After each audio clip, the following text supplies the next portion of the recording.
গত মঙ্গলবার ছিল রক্ষাকালী পুজো।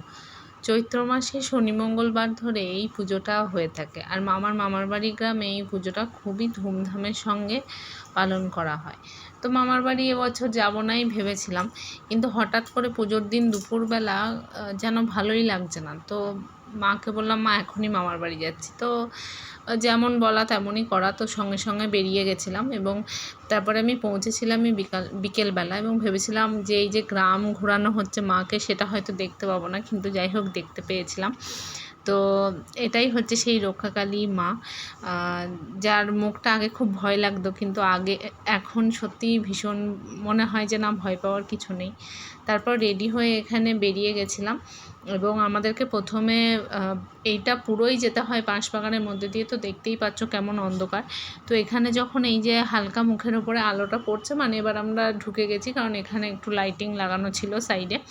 তো তারপর এখানে মন্দিরে গিয়ে দেখি মায়ের পুজো শুরু হয়ে গেছে এবং এখানে পুজো হচ্ছে। তো আমিও প্রণাম করে মায়ের আশীর্বাদ নিয়ে তারপরে এখানে একটু ভিডিও করছিলাম। এখানে সবাই যারা বসে রয়েছে অনেকেই, বেশিরভাগ সব উপোস করেছিল। আর খুব অদ্ভুতভাবে সেদিনের ওয়েদারটা খুব ঠান্ডা হয়ে গেছিলো। আগে কয়েকদিন ভীষণ গরম ছিল, কিন্তু ওই দিন ওয়েদার ভীষণ ঠান্ডা হয়ে গেছিলো। তো সবাই বলছিল এটা মায়ের জন্যই, যেহেতু যারা উপবাস করেছে তাদের যাতে কষ্ট না হয় সেজন্যই এটা।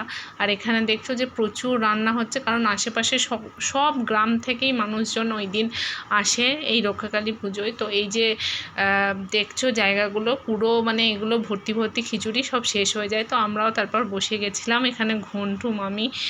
আর এটা যেহেতু পুজোর খাওয়া দাওয়া, তো সব কিছু তো ইনস্ট্যান্ট হবে সেরকম না। তো বসে অনেকক্ষণ অপেক্ষা করছিলাম। তারপরে আমাদের যেটা পাতা, সেটা পড়ে গেছিলো এখানে। তো পাতা পড়ে যাওয়ার পরে আর জল আমরা বাড়ি থেকেই নিয়ে গেছিলাম, কারণ সেখানে সব রকম ব্যবস্থা যে থাকবে সেরকম নয়। তো তারপর জল দিয়ে পাতা ধুয়ে এখানে খিচুড়ি পড়ে গেছিলো এবং খিচুড়ি পড়ার অনেক পরে তরকারি এসেছিলো আর ভীষণ গরম ছিল। তো খাওয়াও হয়নি, তারপরেই পায়েস চলে এসেছিলো।